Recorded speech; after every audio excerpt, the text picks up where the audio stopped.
Hey everybody, what's up? Chad Wesley Smith here for Juggernaut Training Systems, joined by Melissa Inda. And today we're going to be talking to you about block pulls. How to do them, why to do them, when to do them. As always, videos here on the Juggernaut channel are brought to you by the JuggernautAI app, where you can get totally customized training for you based on your gender, age, height, weight, strength, experience. You're trying to gain weight, lose weight, where do you miss your bench press, where do you struggle in the squat, what's your sticking point in the deadlift, that and much more. Customizes the program based on all that and then continues to adapt to your feedback, making the smartest program for you. So you get a 2-week free trial of that down at the link in the description or at JuggernautAI.app. All right, so the block pull, how to do it. It's just like a regular deadlift, but the bar is up on blocks. So it doesn't really change very much from the technique. You're just trying to recreate that same position that you would be in when the bar is however far off the floor the blocks are high. In this case, we're using these rubber mats. They're 3/4 inch each, so the bar is elevated by 2 1/4. That's 2.25 inches. All right, block pull height, I'd say anywhere from 1.5 inches, maybe up to as high as 5 or 6 inches. Some of that is going to depend on the height of the lifter.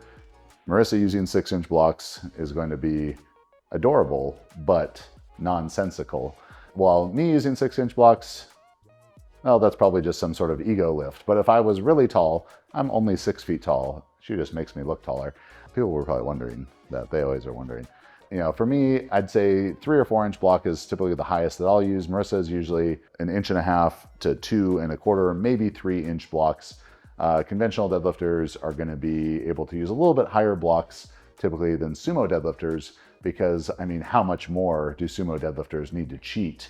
They're already doing sumo. It's not even a real lift. It shouldn't be allowed. Just kidding. It's totally fine.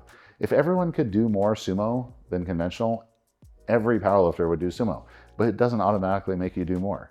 I digress. So in the block pull, you want it to look as much like a regular deadlift as possible, but because the bar is a bit elevated, your torso angle is going to change just slightly to try and keep that shoulder over bar, bar through midfoot relationship.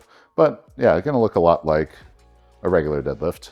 So main takeaway, I think, on the how to do the sumo deadlifts there, mixed in with my various jokes and diatribes, was the height of the blocks. 1.5 inches probably on the low side, up to 5 or 6 inches. If you're really tall, if Thor Bjornson's watching this, he could probably use a 7-inch block for his conventional block pulls, or if you really struggle there in the top end. Which leads me into, why would you want to use block pulls? So they can serve several purposes. They can be a fatigue management tool, because you're not moving the bar as far, and range of motion is going to be part of what generates fatigue. Using the block pull can help you kind of lessen the fatigue that the deadlift induces to the lifter.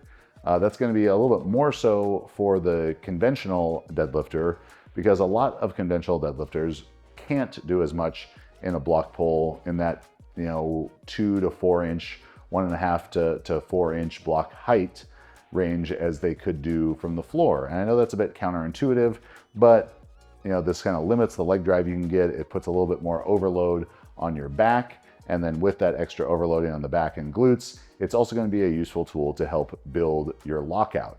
Now for sumo deadlifters, it can serve a couple other purposes.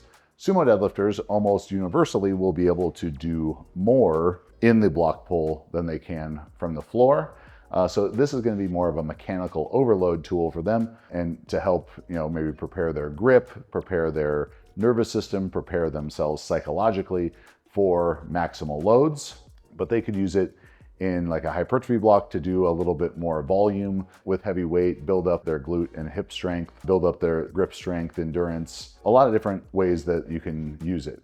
Block pulls can also be a great tool in rehab settings or for learning deadlift technique. And we have another video about this topic, but kind of the gist of it is, if you're trying to come back to deadlifting after a low back injury and you feel most vulnerable with the bar on the ground, which would be typical, that maybe you get rounded over a little bit, then you want to elevate the bar and blocks to a place that you can get in a great position for. That might be 4, 5, 6-inch blocks, who knows. Well, let's say it's 5-inch blocks, and you start back block pulling from 5 inches, and then the next week you go to 4, then to 3, then to 2, then to 1, and then back to the ground, giving yourself graded exposure to the exercise you're trying to return to. On the other side of that, from a technical learning standpoint, maybe someone new to lifting, they don't have the strength in specific positions to get in a good deadlift start position with the bar on the floor, whether that's sumo or conventional. Conventional, maybe they're getting too round back to lift the bar off the floor in a good position. Maybe in sumo deadlift, they don't have the hip mobility to get in a great position with their torso more upright and hips over the bar. So there you would use the block pull as just kind of an intermediary step of learning the technique. So if they can't get in a good position off the floor, but they can do it off of 3-inch blocks, then get good at 3-inch blocks and then move it down to 2, to 1, and then to the floor as they develop those, the strength and postural strength in those specific positions to execute the technique properly. Same thing with hip mobility in the deadlift. Maybe you don't have the hip mobility to get in a good position, looking like Dan Grigsby off the floor, but you can do that off of 4-inch blocks, and then you move to 3-inch blocks, 2-inch blocks, 1-inch block off the floor. And that might be a 4 or 5 week process. It might be a 2 to 4 month process. But the best way for you to learn to get into those good positions is to get into those good positions. So that's going to be a lot of the role that block pulls have. So it's going to be a fatigue management tool or help build lockout strength for the conventional deadlifter. It's going to be a mechanical overload, neurological force production tool for the sumo deadlifter, and then it's going to be a rehab and teaching option when those are the appropriate settings. Now, when would you want to include this? For conventional deadlifters, we'll do a lot of block pulls in hypertrophy because it's a little bit shorter range of motion. Even though that's can be a little bit counterintuitive to hypertrophy, you have to be able to do enough deadlifts to build the muscles of the hamstrings and low back, as well as manage it around the squat and bench. Cutting the range of motion down by 2 inches isn't too much of a trade-off, the range of motion effects of hypertrophy, because you're going to make up for it and being able to do a little bit more volume than you would normally do, especially if you feel more exposed in your low back deadlifting from the floor. Then as the program progresses, you could be using it as a tool to build the lockout, or into a peaking phase to use a low block just to make the lift a little bit easier, like for your secondary deadlift day of the week. So you're still getting that very, very specific pattern, just with a slight change to save yourself, a couple percentage points of fatigue and stress coming in from that. I don't actually have a percentage system to quantify that.